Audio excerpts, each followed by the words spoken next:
Good morning दोस्तों, स्वागत है आप सभी का स्टडी आईएएस की एक और नई वीडियो में। आज की वीडियो बहुत इंपॉर्टेंट होने वाली है और काफ़ी कुछ आप लोग को पता लगेगा। आज की वीडियो में मैं आप सभी के साथ डिस्कस करूंगा इंडियन एक्सप्रेस का जो एक्सप्लेन्ड पेज है दोस्तों, उसके बारे में। आज आर्टिकल थोड़े कम हैं, मतलब कि आए तो 4 आर्टिकल हैं, लेकिन इंपॉर्टेंट आपके लिए सिर्फ 2 हैं, तो मैं उन 2 को कवर करूँगा, पर इन डिटेल कवर करने वाला हूँ। इसलिए वीडियो को जो है एंड तक दिखेगा और कहीं पर भी अगर कोई डाउट वगैरह होता है आपको तो उसको भी क्लियर कर लीजिएगा। बहुत ईजिली यहाँ पे मैं आपको समझाने की कोशिश करूँगा कि आपको हर एक वर्ड की मीनिंग पता लगे और हर एक सेंटेंस से आपको जो मीनिंगफुल डेटा है वो मिल सके। ओके, तो चलिए अब शुरू करते हैं और डिस्कस करते हैं इन दोनों ही आर्टिकल्स के बारे में। जो कि पहला आर्टिकल है दोस्तों, यहाँ पे बात करिए जो साईं बाबा क्विटल वाला केस है उसके बारे में कि आखिर किस तरीके से यहाँ पे आप कह सकते हैं जो भी सैंक्शन लगे थे अंडर यूएपीए वो क्या कहते हैं और क्या बातें हमें समझ में आती हैं। और दूसरा आर्टिकल होगा दोस्तों कि आखिर जो चाइना है, मतलब चाइनीज़ कम्युनिस्ट पार्टी और इंडिया के बीच में क्या चल रहा है, बेसिकली इसके बारे में डिस्कस करेंगे। अभी रिसेंटली यहाँ पे आप कह सकते हैं मैं बता दूं कि दोबारा से जो सी जिनपिंग हैं ये बन गए, आप कह सकते हैं वहाँ के 20th नेशनल कांग्रेस। तो ये सब हुआ है अभी बेसिकली चाइना के अंदर, तो वो किस तरीके से भारत को फ़ायदा देने वाला है, नुकसान देने वाला है, ये सब डिस्कस करेंगे। चलिए अब शुरू करते हैं without wasting a second, let's get started. लेकिन बता दूं मैं कि अनअकैडमी आपको ऑफर कर रहा है 0% की EMI भी, तो आप लोग इनको जाके इनका फ़ायदा उठा सकते हैं और परचेज कर सकते हैं। नोट्स वगैरह काफ़ी अच्छे से आपको यहाँ पे ये नोट्स मिल रहे हैं। साथ ही दोस्तों 16 अक्टूबर सुबह 11 बजे आपका होने वाला है अनअकैडमी अल्ट्रा कॉम्बैट, जिसका फ़ायदा आप लोग को डेफिनेटली मिलेगा अपने एग्जामिनेशन के दौरान। आप लोग जाके यहाँ पे एनरोल कर सकते हैं। ओके, और साथ ही मेंस की टेस्ट सीरीज भी अवेलेबल है, इस पर भी अगर आप लोग का इंटरेस्ट है तो आप लोग जाइए और अवेल कीजिए। काफ़ी अच्छे डिस्काउंट्स पे आपको ये चीज़ें भी मिल रही हैं। अब देखिए दोस्तों, यहाँ पे पूरा एक केस आता है साईं बाबा एक्विटल का। ओके, जहाँ पे इन पे कुछ सैंक्शन लगे हैं।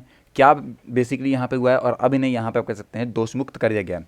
जो यहाँ पे क्विटल वर्ड है इसका मतलब होता है बेसिकली दोष मुक्त, मतलब कि जो इन पे यहाँ पे केस लगे थे वो अब सारे हट गए हैं और इन्हें बेगुनाह पाया गया है। Okay, Nagpur bench of Bombay high court ने दोस्तों फ्राइडे को conviction of former Delhi university professor GN Sai Baba, जो कि सेंटेंस हुए थे लाइफ इम्प्रिजमेंट के लिए 2017 के अंदर, उनका सेशन कोर्ट चलवाया था गढ़चिरौली के अंदर, महाराष्ट्र में दोस्तों। और इनका एलिगेशन था कि कहीं ना कहीं इनका लिंक है, आप कह सकते हैं जहाँ पे जो भी कम्युनिस्ट पार्टी ऑफ इंडिया है उनसे। ओके, मतलब ये मैं बता दूं आप लोग को, ये बैंड पार्टी है बेसिकली, भारत में ये बंद है, लेकिन इनका इंटरलेशन बताया था और इसीलिए इन पे केस चला था। देखिए दोस्तों, जब हाई कोर्ट ने यहाँ पे ट्रायल लिया साईं बाबा और इनके साथ 5 और लोग थे, तब ये माना कि नल एंड वॉइड रहा इनका अब्सेंस वैलिड सैंक्शन को लेके, जो कि आता है under unlawful activities prevention act UAPA 1967 के अंदर। ओके, अब देखिए दोस्तों, मैं बताऊं कि आखिर क्या केस था इनके अगेंस्ट में और कैसे इनका लिंक जो है वो यहाँ पे बताया गया है। 2017 के अंदर जो पुलिस है उसने यहाँ पे कह सकते हैं गढ़चिरौली में क्लेम करा कि उन्होंने रिसीव करी कुछ सीक्रेट इन्फॉर्मेशन वगैरह, मतलब कि कोई ना कोई जानकारी उन्हें मिली थी, जिसके अंदर दोस्तों वहाँ पे बात करी गई थी उनके कुछ एक्टिव मेंबर्स के बारे में जो कि CPI के हैं। और साथ ही इनके मैं बता दूं आप लोग को, वो बिल्कुल सामने काम कर रहे हैं किसके, रेवोल्यूशनरी डेमोक्रेटिक फ्रंट के साथ। पुलिस ने अरेस्ट करा महेश तिर्की को, पंडू नरोती को, हिम मिश्रा को, विजय तिर्की को और जर्नलिस्ट प्रशांत राही को। ओके, और May 9, 2014 के अंदर साईं बाबा को यहाँ पे अरेस्ट कर लिया बेसिकली। देखिए एक्विजिशन में बताऊँ आपको, जो एक्यूज थे उनके अंदर इंक्लूड थे आपके साईं बाबा, जिनका एलिगेशन ये था कि कहीं ना कहीं इनका काम जो है वो यहाँ पे कि कहीं ना कहीं पोजीशन करते हैं डॉक्यूमेंट्स या फिर इलेक्ट्रॉनिक गैजेट्स का, जो कि कंटेन कर रहे हैं यहाँ पे मोइस्ट लिटरेचर को। ओके, साथ ही इनके साथ लेटर मिले, कुछ यहाँ पे करस्पॉन्डेंस, कुछ यहाँ पे जो पैम्पलेट्स हैं वो मिले हमें, कुछ ऑडियो वीडियो क्लिप्स वगैरह मिली इनकी मीटिंग की विद द CPI। तो ये आप कह सकते हैं इनको, तभी आप कह सकते हैं इनके खिलाफ केस आया और इनको यहाँ पे अरेस्ट भी करा गया था। मार्च 7, 2017 के अंदर गढ़चिरौली सेशन हुआ कोर्ट, जिसने बोला कि आप कह सकते हैं एक्यूज्ड गिल्टी ऑफ चार्जेस को, जिसके अंदर जितनी भी अनलॉफुल एक्टिविटी मतलब इन्वॉल्व हैं, कॉन्स्पेरेसी इन्वॉल्व है, मेंबरशिप इन्वॉल्व है, इसके अंदर कहीं ना कहीं टेररिज्म को सपोर्ट करने की बात करी गई है, इनके खिलाफ में ही आप कह सकते हैं इनको under the Indian penal code आप कह सकते हैं इनके लिए गिल्टी पाया गया बेसिकली। और इनमें से जो 5 एक्यूज थे दोस्तों, जिनके अंदर इंक्लूड थे साईं बाबा, उनको सेंटेंस किया गया, मतलब लाइफ इम्प्रिजमेंट का, वो जिंदगी भर उम्र कैद की सज़ा दी गई। मिनिमम पनिशमेंट अगर मैं बताऊं इस सेशन की हुई थी, सेक्शन में बेसिकली दी गई विजय तिर्की को, जिनको 10 साल की सज़ा दी गई थी। ओके, और 23 यहाँ पे विटनेस जो थे उसे एग्जामिन करा गया था। हैवी यहाँ पे आप कह सकते हैं रिलायंस मिला था, जो कि आप कह सकते हैं सीज करा गया, और ये सब इनसे ही पाया गया बेसिकली।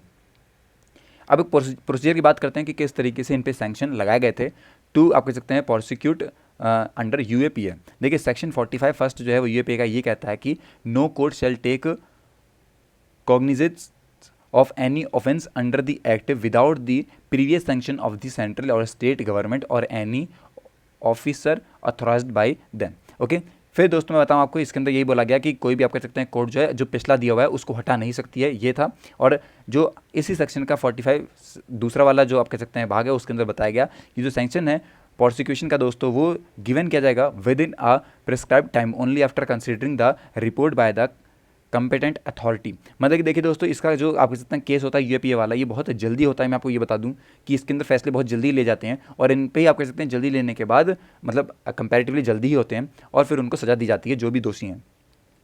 इसी केस के अंदर जो इन्वेस्टिगेटर्स हैं उन्होंने एविडेंस दिए थे बेसिकली डायरेक्टरेट ऑफ प्रोसिक्यूशंस को फॉर एन इंडिपेंडेंट रिव्यू। और इसी डायरेक्टरेट के अंदर मैं बता दूं आप लोग को, डायरेक्टर ने रिकमेंड करा था कि इन्हें प्राइमा फेसिया केस के अगेंस्ट लाया जाएगा और उनके खिलाफ ही इन्हें आप कह सकते हैं एक्यूज माना गया।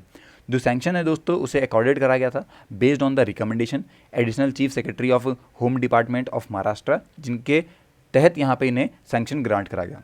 पहला जो सैंक्शन था दोस्तों वो रिसीव हुआ ऑन फरवरी 15, 2014 को अगेंस्ट द 5 एक्यूज्ड, जिनमें से आप कह सकते हैं जिन्हें अरेस्ट करा गया 2013 के अंदर। और जो सेकंड सैंक्शन था दोस्तों उसके अंदर प्रोसिक्यूट करा गया था साईं बाबा को, क्योंकि उन्हें यहाँ पे रिसीव करा गया ऑन अप्रैल 6, 2015 के दौरान। तो ये पूरा केस है जिस हिसाब से प्रोसीजर रहा था बेसिकली कि कैसे कैसे इनसे सैंक्शन जो है वो मिला है।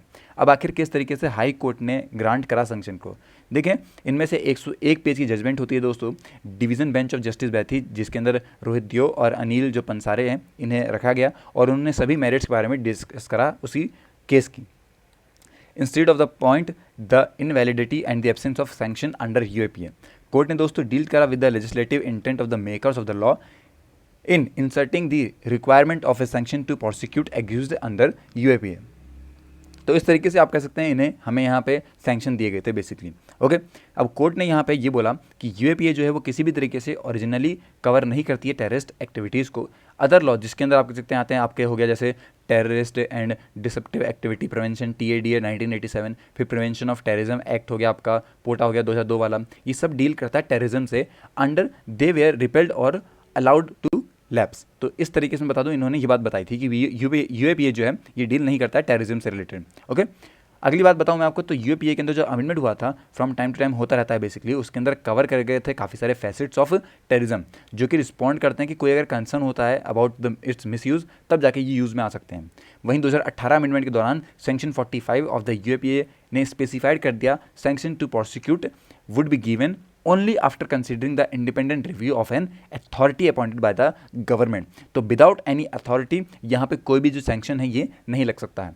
ये एंश्योर होता है दोस्तों कि एडिशनल जो सेफगार्ड या फिर फिल्टर लगा गया है हाई कोर्ट के द्वारा, ये सब बातें बताई गई।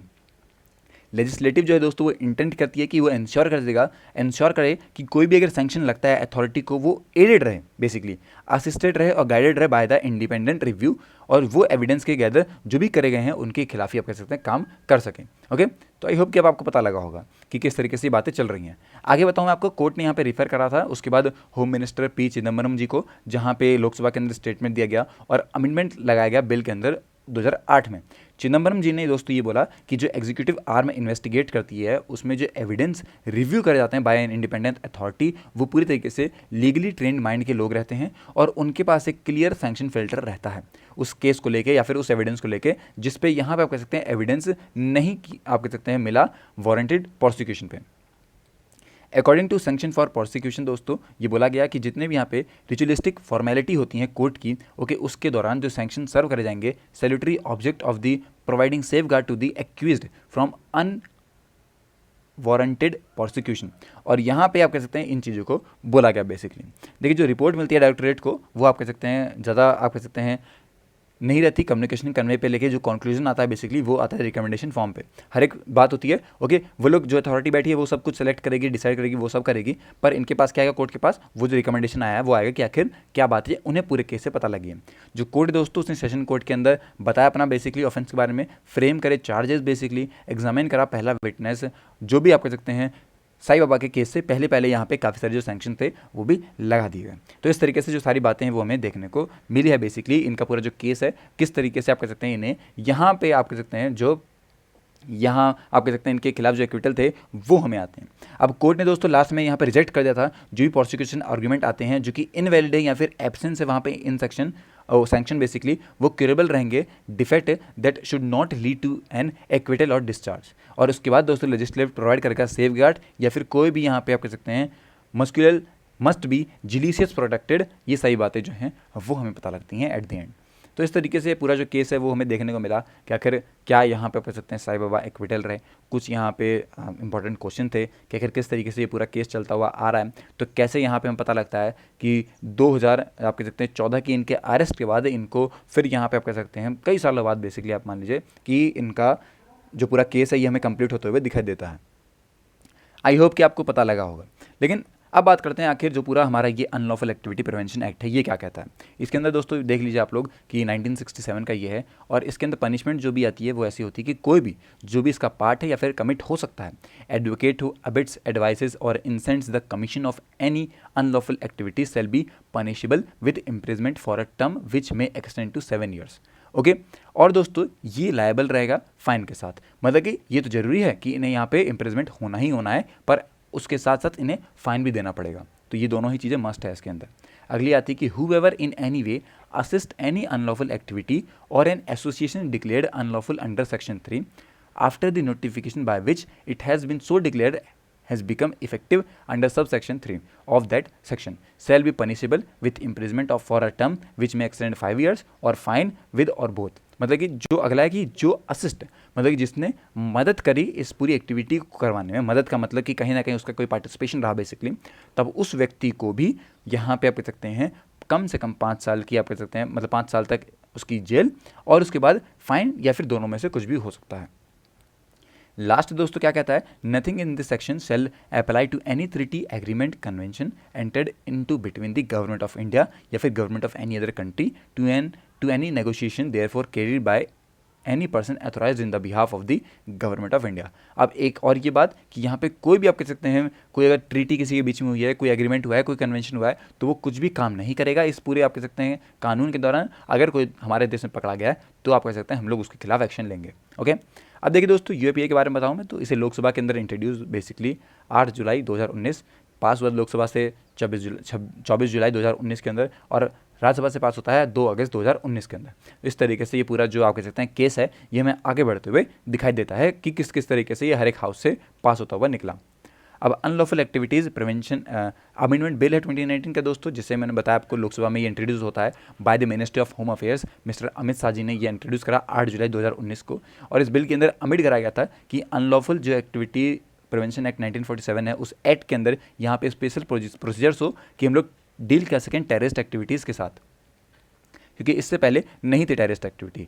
अब यहाँ पे क्या था कि हु में कमिट टेररिज्म, मतलब कि इस एक्ट के अंदर सेंट्रल गवर्नमेंट जो है वो डेजिग्नेट करवाएगी किसी भी ऑर्गेनाइजेशन को एज अ टेररिस्ट ऑर्गेनाइजेशन जो कि कमिट करती है कहीं ना कहीं पार्टिसिपेट कर रही है टेररिज्म में, प्रिपेयर कर रही है टेररिज्म को, प्रमोट कर रही है टेररिज्म को, तो वो सब इसके अंदर इन्वॉल्व रहेंगी। अगला आता है दोस्तों कि अप्रूवल रहेगा कि scissor of property bye NIA. अब यहाँ पे नेशनल इन्वेस्टिगेशन एजेंसी जो है इस एक्ट के अंदर इसका पार्टिसिपेशन बताया गया कि अगर इन्वेस्टिगेशन जो ऑफिसर हैं उसे रिक्वायर्ड रहेगा कि वो प्राइवर अप्रूवल लेगा डायरेक्टर जनरल ऑफ पुलिस से, तो वो सीज कर सकता है प्रॉपर्टीज़ जो भी कनेक्टेड है विद टेररिज्म। और जो बिल है दोस्तों इसके अंदर ऐड करा गया कि इन्वेस्टिगेशन जो है वो कंडक्ट करवाई जाएगी by an officer of the NIA, और जो अप्रूवल है ये भी मिलेगा डायरेक्टर जनरल ऑफ एनआईए से, क्योंकि वहाँ पर उन्हें वैसी प्रॉपर्टी को सीज करना है। इन्वेस्टिगेशन दोस्तों एनआईए की तरफ से बताई गई दोस्तों कि जो भी इस केस में बातें होंगी वो एनआईए इसकी इन्वेस्टिगेशन करेगी। और इसके अंदर दोस्तों इंसेंक्शन करा गया टू शेड्यूल ऑफ ट्रीटीज़। ये एक्ट दोस्तों डिफाइन करता है टेररिस्ट एक्ट को, जिसके अंदर इंक्लूड है committed within the scope of any listed treaties listed in the schedule of to the act. और जो शेड्यूल है दोस्तों इसके अंदर 9 ट्रीटीज़ आती हैं, जिसके अंदर आपके convention for suppression of terrorism, terrorist bombings हो गया 1997 की, convention against taking of hostages हो गया 1979। फिर इस बिल के अंदर काफ़ी सारी और ट्रीटीज़ भी ऐड करी गई थी, जो कि आप कह सकते हैं international convention for suppression of acts of nuclear terrorism 2005 वाली है, इसको भी इसके अंदर ऐड करा गया। तो ये जो पूरा शेड्यूल है दोस्तों इसको काफ़ी एडवांस बनाया गया, काफ़ी ज़्यादा इसके अंदर आप कह सकते हैं जो एरिया है ये बढ़ाया गया दोस्तों की वाइड यहाँ पे चीज़ों को ये कवर कर सकेगा अपने अंदर और सही तरीके से काम कर पाए, इन चीज़ों का ध्यान रखा गया बेसिकली।